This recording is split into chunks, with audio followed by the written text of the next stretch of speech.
Upbala eye, it no be open eye.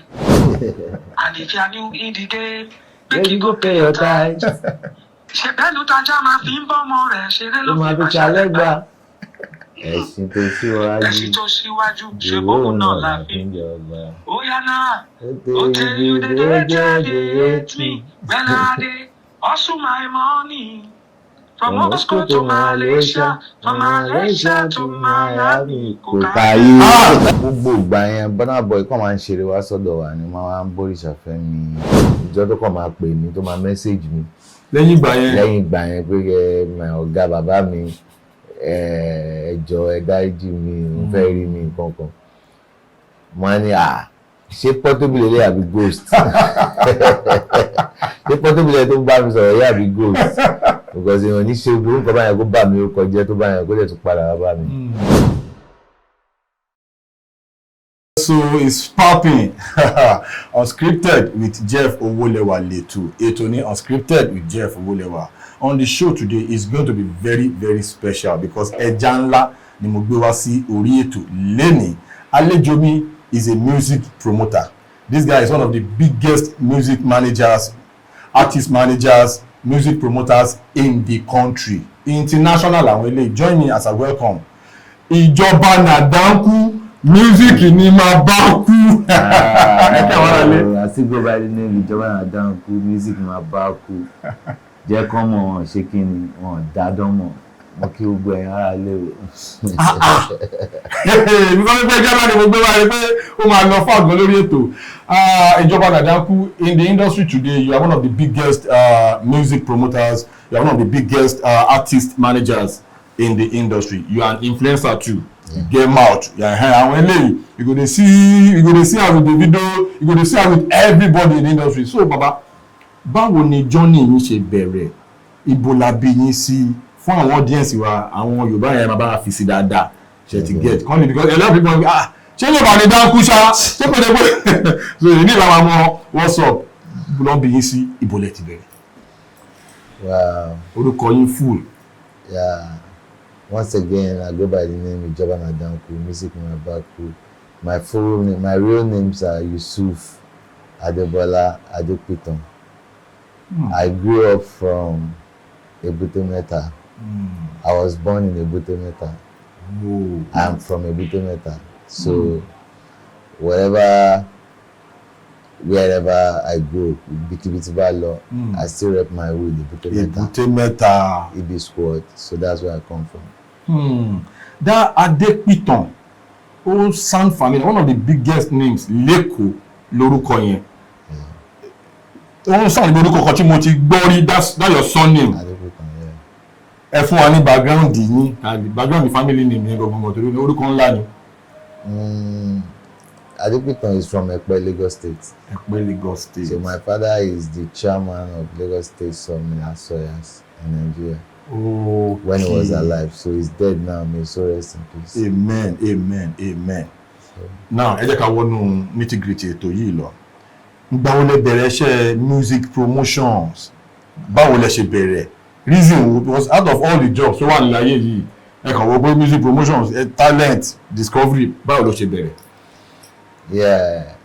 First of all, mo ní ẹ̀bùn kan tí mo fi máa dá wọn mọ̀. You have spot talent. Yes, tí máa rí talent. Tí bá rí for the first time, màá mọ̀ pé lè talent ni. Ó lè máa lọ far. Yeah. So I started as far back as almost 20-something years ago, and almost 30 years, 20-something years, like 25 years. Wow. And 13 manager àwọn olórin. Yeah, I started as an artist manager. Artist manager, okay. Yeah. So my first artist is Konga, Baby Konga. Oh my God. So Baby Konga, we started together. Kó tó di pé Konga blow. Yes. Let him know Konga. Okay, but tell me man ni ó ti yé mi. Story yẹn ti yé mi sí ẹ má bá lọ. So Konga ni first artist mi tájọ máa ń wà, tájọ máa ń ṣe. So gbàtà tá bẹ̀rẹ̀, a kàn bẹ̀rẹ̀ bí eré náà ni. No, it was not Yeah, Mbalo Konga. So yeah, during that time, we are all in the hood, in the Buddha like we are just doing what makes us happy. You understand? So Kongani, first artist to break record worldwide. Wow. So after Baby Konga, we did another project for him. We promoted Kaba Kaba. With Dagreen and Remi Aluko. Yeah. Báwo ni orin yẹn ṣe wáyé ìgbà tẹ́ wà studio, ẹ fún wa ní background story lórí orin yẹn. Lelo production, Lelo tó ń jẹ́ Kelvin Budge ní sí America. Okay. So Lelo ló produce orin yẹn. Yeah. So òun ló ní ká gbé Dagreen sórí orin yẹn. Dagreen dem máa ń wá sórí studio ẹ̀ ó máa ń wá record. Okay. So Dagreen just fell in love with the track and Konga spoke with him that let's do something together and he jumped on Kaba Kaba. Okay. So bí Kaba Kaba ṣe ready nìyẹn, so bàtà gbé jáde ká promote ẹ̀ ó blow. So but it's unfortunate that Dagreen wá kú. Ààrí fídíò yẹn yà pẹ̀lú Dagreen. Ẹ̀rí fídíò yẹn yà pẹ̀lú Dagreen. He has been calling me, telling me that jẹ́ ká ya fídíò yìí Ìjọba, jẹ́ ká shoot fídíò yìí. Dagreen ti ń pè é pé ẹ jẹ́ ká shoot ní yìí ti burst everywhere. You understand, but we are still telling him that we are going to shoot, we are not knowing that he's going to die. So after Konga, I promoted Slim Joe, Otiyanya. Oh my God! Ẹ̀yin ni brain behind the Otiyanya yìí ti yẹn. Yeah. So I promoted Otiyanya. Slim Joe was everywhere. After Slim Joe, we did Lace, Shibiwo. Yes. After Lace, and I started managing Teriji. Ẹ manage Teriji náà. Yeah. So Gbàtóyá tí I push Teriji the sport along the line. I meet Oristefemi. Okay. So I like Oristefemi. Me, I'm one thing about me is that I like our talent. I like any talent because I'm more low. Yeah. So by Oristefemi fún mi lórin Double Wahala. Double Wahala for Dead Body. It was not in the country when the song blew. Ibo ni Oristefemi wà nígbà yẹn? It was in Russia. Okay. Russia, so at a point gan ó ti sú pé òun ti ẹ̀kọ́ ni mọ́ gan pé kóun lọ hustle, but gbàtà drop orin yẹn ka Double Wahala, it became world hit, Wow. And we toured everywhere, from Malaysia to wow. In the song it sings from Malaysia to Miami. Yeah. So we went to Malaysia, he went to Miami, we went to London, we went everywhere. The song was everywhere and it was massive.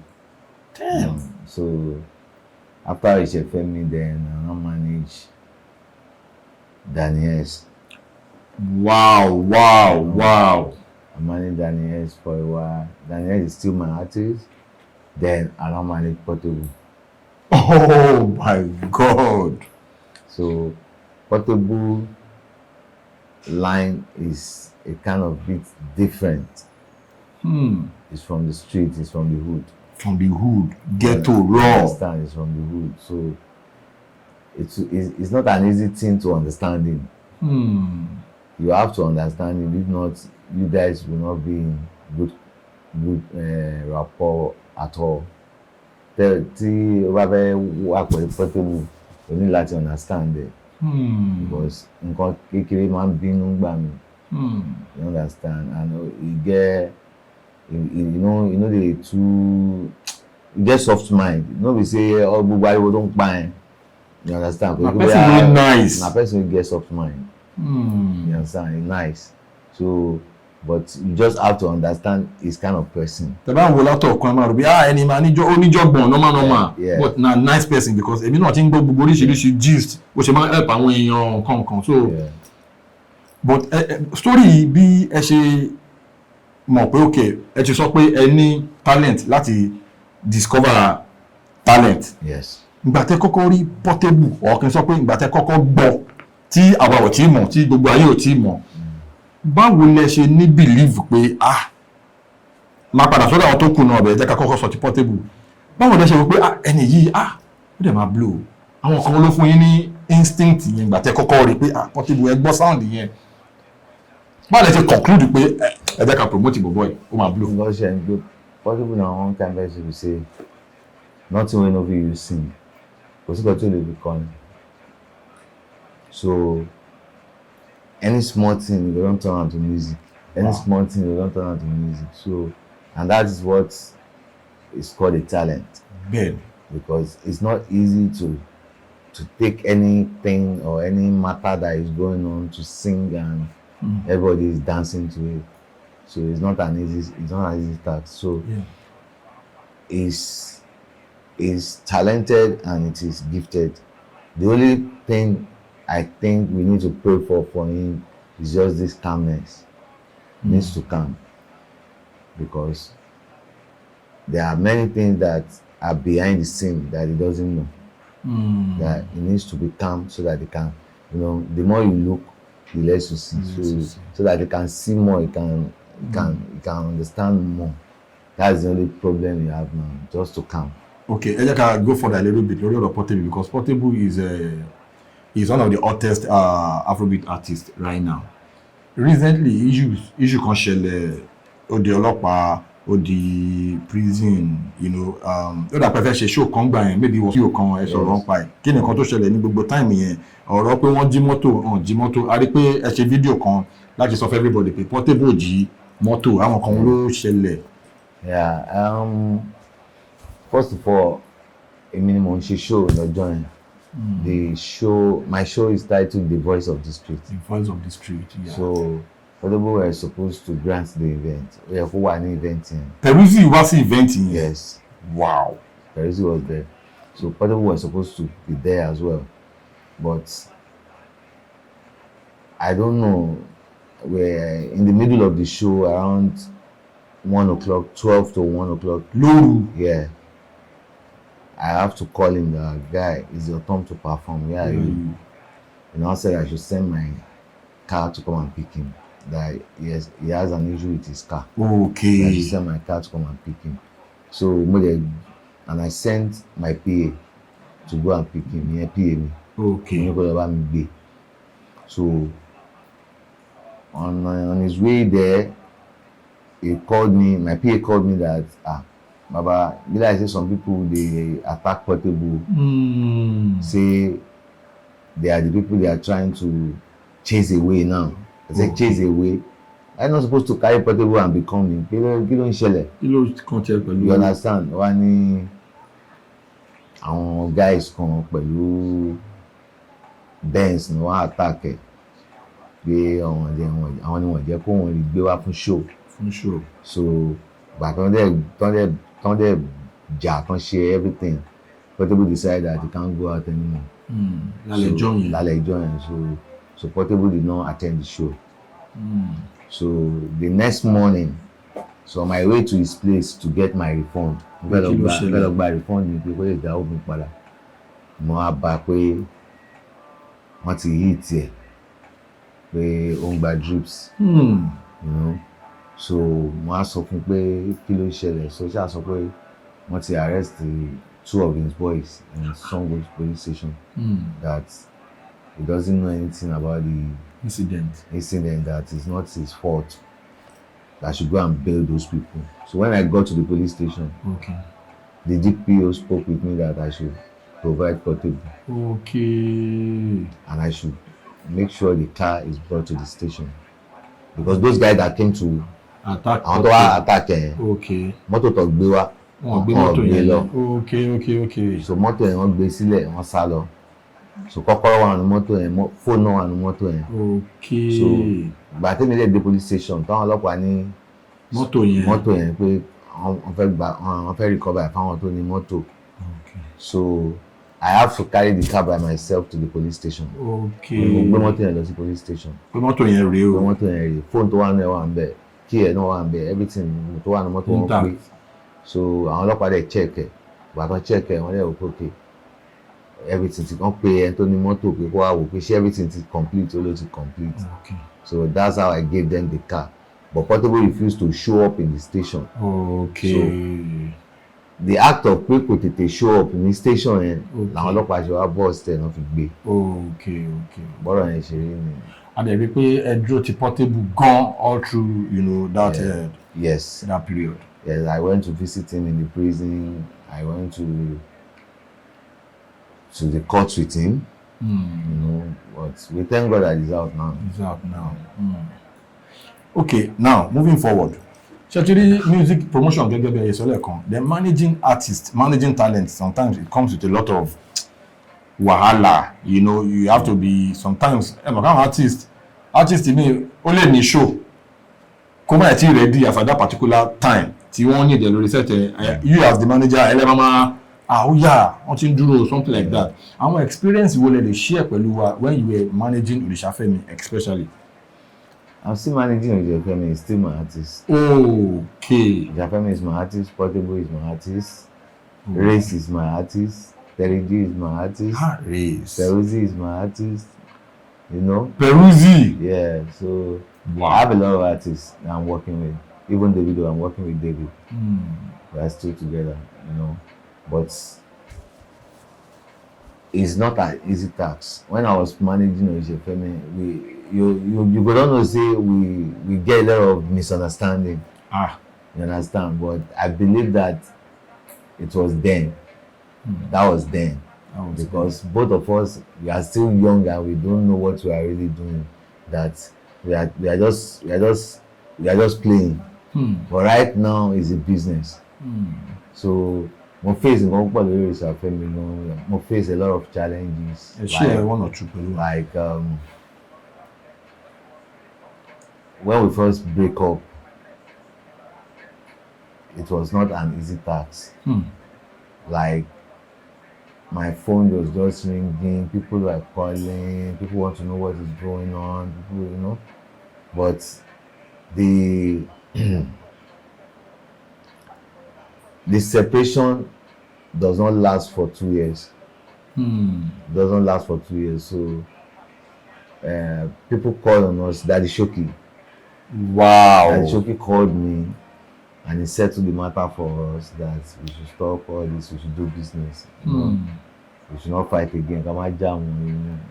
Respect to Daddy Shoki. Shout out to Daddy Shoki. Yeah, he tried his best and we were able to come back together. And right now we are good. We are doing business. Really? Oh my God. You are so embedded, you know, with this job. Which is the part and parcel of you. Then. So ní àtìbẹ̀rẹ̀ career Portable yẹn màtí Portable jáde Zazu Okotua everywhere burst. Later la gbọ́ wọn kàn fẹ́ kẹ́ ṣe clarity a little bit lórí ọ̀rọ̀ yẹn torí a lot of people etí tó gbọ́ àlọ́ ń gbà mí ó lè má gbọ́ àbọ̀. Ọ̀rọ̀ wọn rípù mi wọn rípù mi ọ̀rọ̀ yẹn go viral gan. Àwọn nǹkan wo ló ṣẹlẹ̀ àwọn clarity wo lẹ lè ṣe fún wa lórí ọ̀rọ̀ yẹn? Mi ò sínú àwọn kan tán rí Portable rẹ̀. Mi rí ìpẹ́ rí, mi gbowó ẹ̀sápò rí, mi ò owó ẹ̀ ṣẹ́kù sí mi lọ́wọ́, you understand? So gbogbo ìgbà yẹn tó ń pariwo mo rí ipò wọn, tó ń pariwo orúkọ mi, tó ń bà orúkọ mi jẹ́ online. I just have to be matured about it. Mo kàn wọ́n láti wà matured about it because there's nothing like that. And this boy is saying all sort of jargons then. There is nothing like I rape him. Okay. So, and I felt like, well, if this is your way, let me be on my own way. So I separate myself from his side. You understand? But it was just a surprise for me. All of a sudden, he just come and pay me to my message me. Lẹ́yìn ìgbà yẹn pé my ọ̀gá bàbá mi ẹjọ́ ẹ dáríjì mi ò fẹ́ rí mi nǹkan kan. Mo ní ṣé portable lè àbí ghost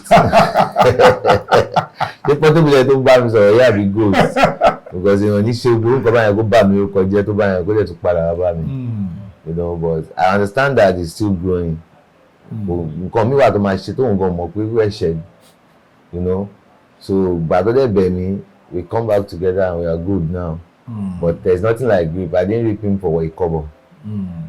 It's good for that clarity to come out because a lot of people just go tẹ́tí bá gbọ́ àlọ́ gbà mí àwọn mi ò tẹ̀ ní bọ́dà láti gbọ́ the other side of the story how come they will just run with that story and that's it so very so anything lórí àwọn àwọn videos tí portable gan tẹ̀májọ́ ń wà tẹ̀jọ́ máa ń run things wọ́n ní wow so ó lè rí báyìí so it's really gẹ́gẹ́ sọ́dọ̀ kan pé it takes a lot of maturity to actually work with someone like portable to be portable. Na ọmọ líle so so then na very nice guy gbogbo àwọn tí wọ́n wà around there gbogbo àwọn gist náà ti gbọ́ àìkú máa help àwọn èèyàn gan the other time I think when Dre son was in need of some money maybe for his rent it was Portable that came through for him so a lot of people bẹ́ẹ̀ jẹ́ kí Portable máa ń ṣe oore fún tí kò kí ń wọ́n but a lot of people when you look at Portable from afar ẹ máa gbé ẹkùn lion but tẹ́ bá súnmọ́ na simple nice person so conception yẹn máa ń fly around the gun. Orí ètò náà la wà àlejò mi ìjọba na Danku orin ni mo máa bá kú ẹjọ́ kí ló mú slang yẹn wá lórí Portable náà máa ń ju something similar. ẹ̀rọ kan tó ṣe ni pé orúkọ yẹn music ló máa bá kú yẹn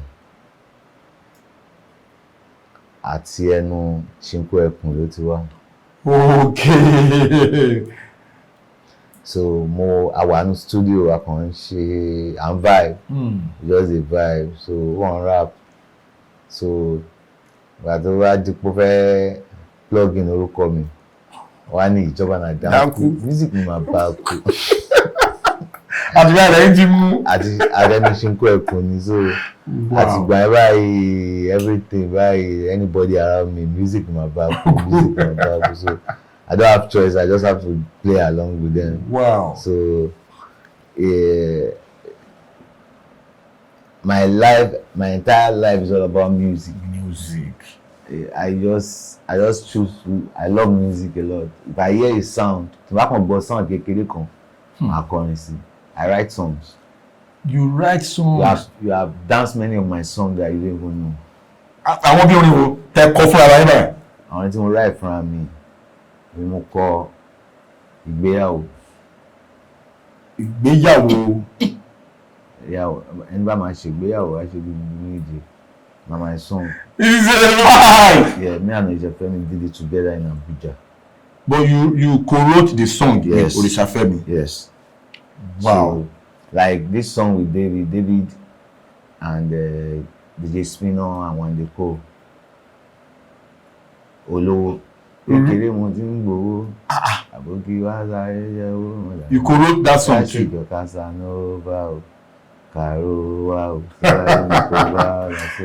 I write songs like that. I've given a lot of A-list artists my favor and they like it. Shout out to the band. You know, you have worked with the band too. Of course, you know, we did a lot of songs together. We did a lot of collaboration together and it was a success. So I write songs. Mo ṣe lè gbé kalẹ̀ as in tí bá kàn gbọ́ sound kékeré báyìí. Mo á mọ nǹkan tí wọ́n fẹ́ kọ sí. Wow. That might make sense. Okay, now talking about music. I love music. I love music is like my sanctuary. Whatever stress or whatever problems I'm going through at that particular moment, whatever, especially my favorite thing now. Ṣé ẹ máa ń ṣe music production? Ẹ máa ń produce orin aside from managing artists? Yes. I produce songs. I write songs. I manage artists and I'm a promoter. Show wo lẹ lọ tó jẹ́ pé ìṣẹ̀lẹ̀ tó ṣẹlẹ̀ ń bẹ ẹ lè gbàgbé mọ́. I know you have gone to a lot of shows. You have, managed promote a lot of shows. Ewu lẹ ṣe tó fún yín ní the most challenging experience yín tẹ́lẹ̀ gbàgbé. Ẹ ṣe one or two pẹ̀lú wa. That was a very long time. Kí ló ṣẹlẹ̀ show yẹn? Show And when the first time I would bring Konga to Agege. Oh, okay. First time Konga would perform inside Agege. Ọ̀tọ̀ọ̀tọ̀ délé. Kí ló ṣẹlẹ̀ gangan? Because then I see ojúṣì dúdú dáadáa, so àwọn oríṣiríṣi alágbára ló máa ń di àdúgbò mi. So alágbára tó wà náà àdúgbò tá a lọ yẹn wọ́n ti pọ̀ jù. So ibi tó ti ń perform tó máa perform ó yá dú kàbàkàbà wọ́n bẹ̀rẹ̀ sí ń ju sí àjùgbò gbogbo ẹ̀. Ohun tó ń kọrin gan-an fò bọ́lẹ̀ lórí stage èmi tí mo ṣe wá ń jà mo sá gbà borí ilé láti pàdé. Ẹlòmíì gan rántí mú bàtà. That was a very challenging show. I could not forget what happened there. But it was fun though. How did you get Remi Aloko on that song? Remi Aloko is in the same hood. We are in the same hood in Ebutemeta, yeah. So he's the one I think is perfect for that collaboration, and he did well. He delivered. That kaba. Big but on the street in you the money everywhere burst. You know. Only blend the because we are in the studio with them. Yeah. But only record only because studio session here, historical studio session, recording session. Máa farawé wá Ìwọ́lùkọ́ who do this beat na lélo. Sáré lọ tó bá tó wọ́n ti ń bọ̀ sáré kábàkàbà fò bí yàrá tó bá ti ń bọ̀ sáré má dúdé yàrá dodge bully yẹn ṣe kó ti ń bọ̀ sáré for first má dúdé sùn bọ̀ ṣe kábàkàbà ṣe wéwé lóbi ṣeré wọ́n bulẹ̀ péré. ọmọ mẹ́rẹ̀ kò ní nìkan béèrè èmi ní kó béèrè. ṣáyà bí ẹ̀yìn oya na ẹ̀sùn sẹ́yìn ọlọ́pàá ó lè mú wa ládùúgbò wa. Danku, I want you to mo fẹ́ ká analyze kankan lórí program yìí. Ní era yẹn, music was music. Like music was deep. Ní era yẹn. Tẹ́ bá tún wá wo gbogbo era yẹn, mama rí àwọn people like Oristefemi. One of the best vocalists. Tó máa ń sọ̀rọ̀ ohùn ní music industry ní Afrobeat Nigeria yìí. He get voice as in. Báwo lẹ ṣe lè because that time limited auto-tune limited effect in fact gba ìgbà bí wà talking thief wọ́n fi auto-tune sínú àwọn orin gbà yẹn bíi ti ìsìn yìí. Báwo lẹ ṣe lè compare era yẹn àti ìsìn yìí because a lot of changes has happened. Then whatever you have to do it like manually. Analog. You have to do it manually because wherever you go, you know, if you want to promote your song, if your DJs are in Abuja, you have to travel. I like to travel to Abuja. Láti lọ fún CD. And because then it was hard a little bit to get there. But nowadays, social media has helped a lot of people. Social media ti wà. So the only challenging artist is facing now on social media is the most expensive aspect of it. It's easier now. It's easier now. Yes, it's easier, but it's expensive. It's more expensive. But then you will do everything by yourself. You work out radio station, TV stations, everything. But at the same time, you no go still get the result where you are supposed to get. Before you get the result, you will be stressed. Wàhálà wà níbẹ̀ dem máa náwó náà, but nísìn social media ti jẹ́ kó easy. Ó ti jẹ́ kí iṣẹ́ yẹn easy, but ó wá expensive. Because social media wà expensive. Yeah. If you want to post on today not now, you go see make you go bring 550,000, 600,000. 1 million gbà mí gan. Per post. So it's not easy. Before you get to how many blogs you will give 1 million before your song will go viral. You know, so it's easy now because internet has made it easy. Easy, but it's expensive. Yeah, it's very expensive. Very expensive. Yeah. A lot of things on this show.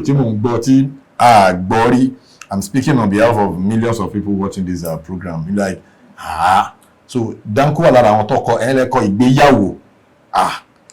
Wow. So now, ní industry, bó ṣe bá padà sórí question tí mo bèèrè ń sìn pé industry that time, then now, yàtọ̀ sí social media, ṣé ó wà lucrative nígbà yẹn jù sí yín lọ dáadé? Ṣé àwọn artist máa ń rí owó lórí iṣẹ́ wọn lórí music ju ìsìn yìí lọ? Kí ni difference? Difference tó wà bẹ́ẹ̀ ń sìn pé they get more money now. Get more money. Wọ́n rí owó nísìn ju ìgbà yẹn lọ. Àwọn ìgbà yẹn náà wọ́n rí owó.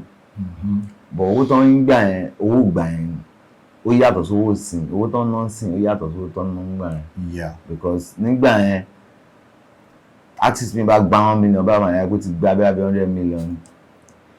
You understand? Yeah. But nísìn tí artist bá gba 1 million gan kò tiẹ̀ ní mọ̀ gbà tó máa ná tán, kò tiẹ̀ ní mọ̀, kò ní feel ẹ̀. But nísìn báyìí nísìn artist ń gba 500 million, 10 million, 30 million, 50 million. Wow. $1 billion. Game to change. $1 million. All those kind of, so it's changed now. People say it's making sense now. But it's just not easy to get there. But if you can be able to be there, it's more fun now than before. Like now, like give us an estimate. How much can you spend on an artist, on a new artist, before it can become, you know, a star, before you can get a hit? You can, if you manage it well, you can still spend like 30 million, 20 million, 40 million, 50 million. 50 million. Yeah. To promote the artist and the songs.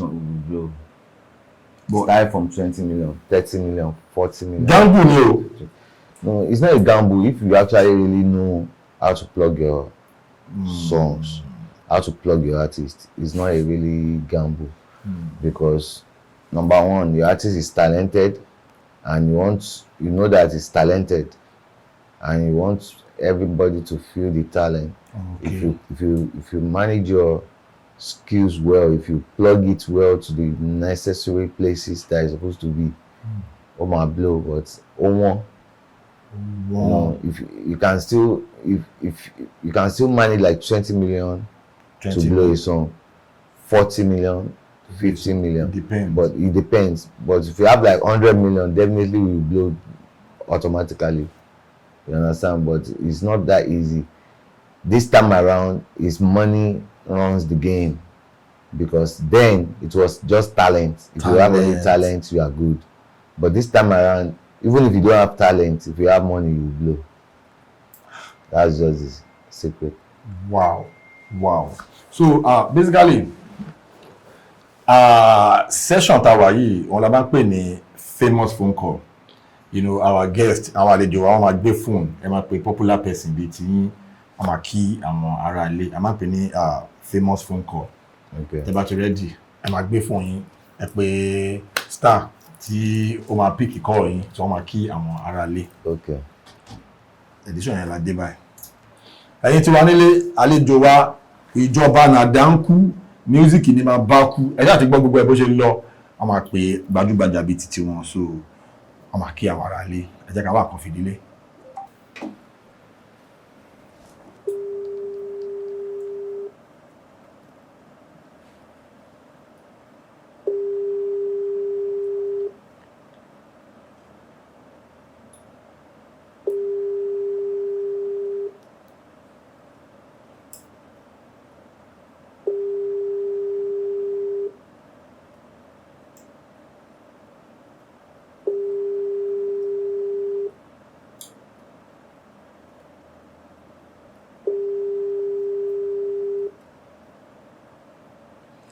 Music and Taliban, number one. Acha!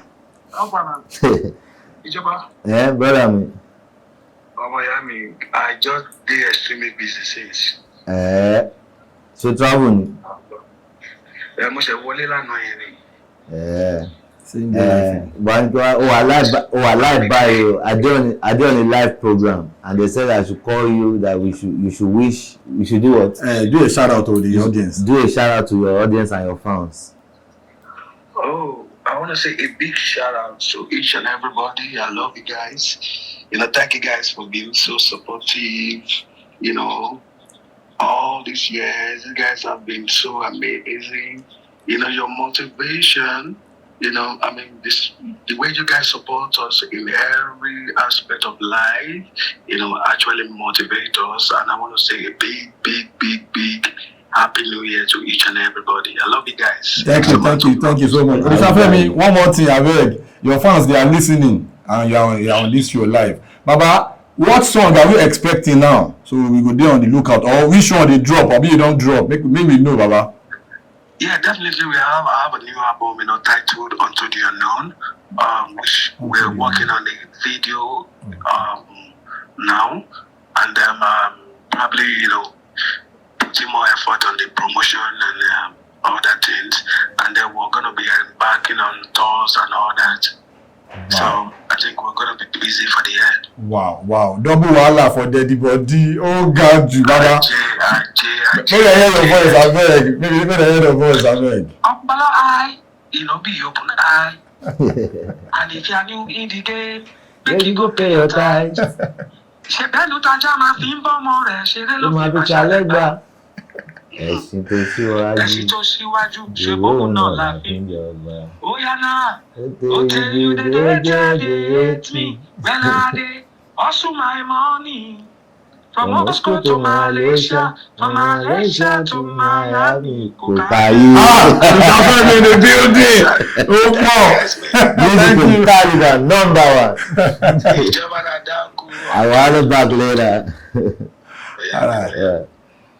So ẹ̀yin tí wàá rí ní ẹni pé àfàjà gan ohun Oristefemi òun lẹ ti gbọ́ ní orí ètò ẹni tó bá parọ́ ló bá sọ pé ẹlẹ́rìí òun ó wà lọ́nà lọ́kọjà. Ìjọba Danku on the show live. Ìjọba Danku ká tó wrap ètò up ẹjọ́ máa fẹ́ kẹ́ fún wa ní shout out ẹ fún wa ní endorsement Jeff Owolewa TV ẹ̀yà kan wà káwọn ará lé kọ́ máa bójẹ́ kọ́ máa jù kọ́ máa lọ fà. Egbetu gbẹ́tùgbé wẹ́skẹ̀lẹ̀ gbòjé wẹ́ngbàmọ́jé ọkọ̀dẹ̀rẹ̀ mọ́jé olùwàdébẹ̀rẹ̀ Owolewa TV, that's the guy. Ìṣàkíni ọ̀dàdọ́mọ̀. Allah music ni máa bá kú sí ẹ̀. So ní industry artist wo lẹ fi pé ẹ fẹ́ bàṣẹ tí ẹ tí jọ ṣiṣẹ́ papọ̀ artist wo ni. Then wo pé one day I will work with this guy.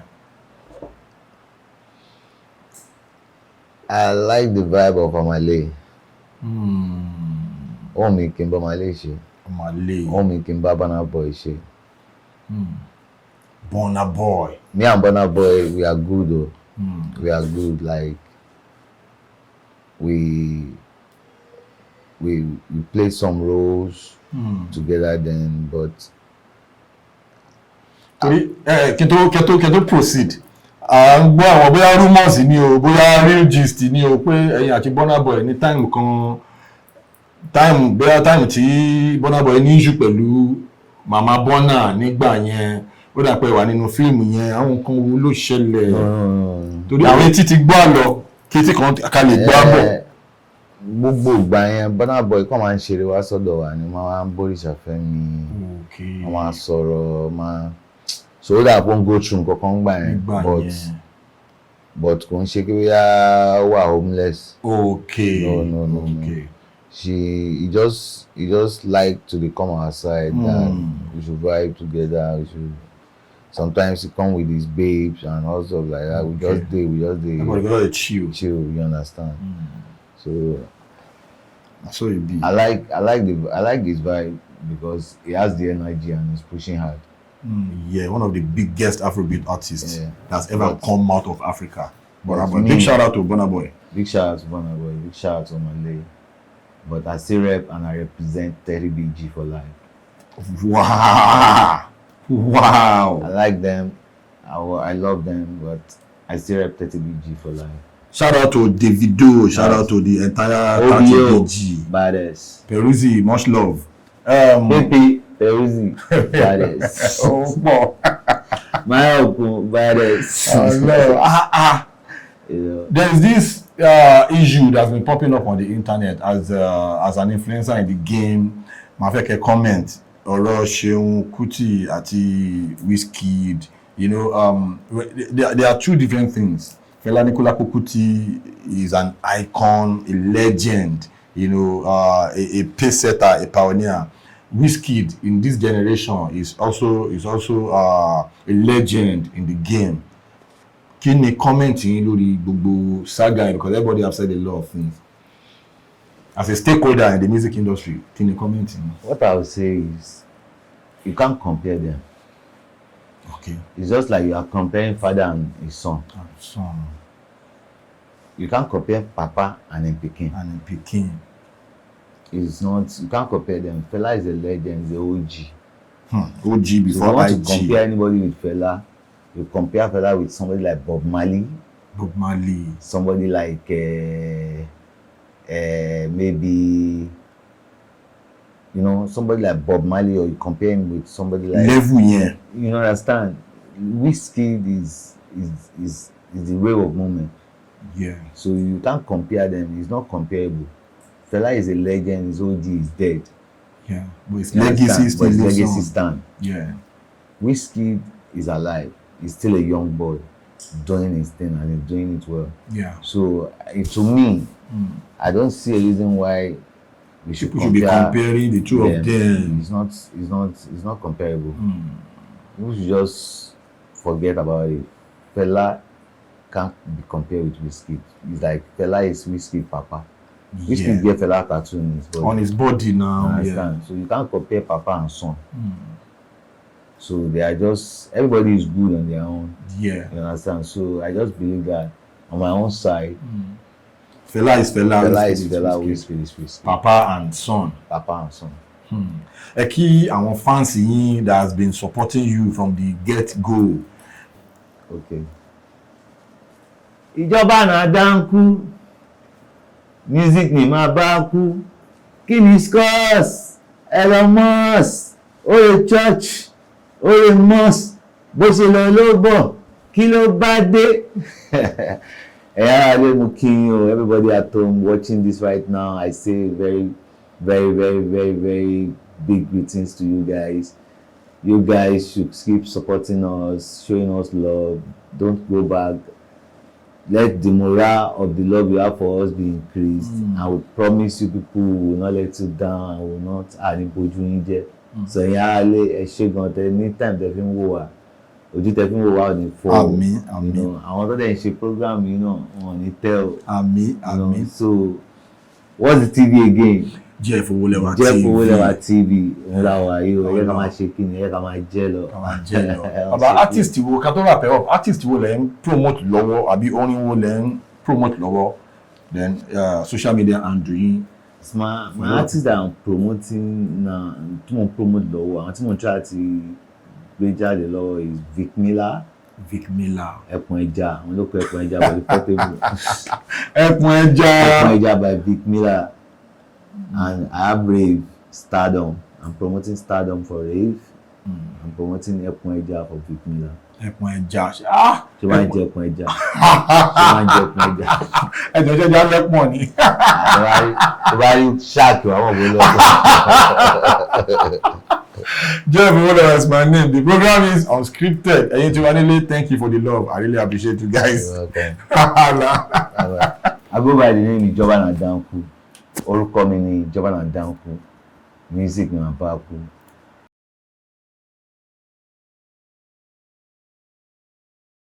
Please subscribe to my YouTube channel and press the notification button.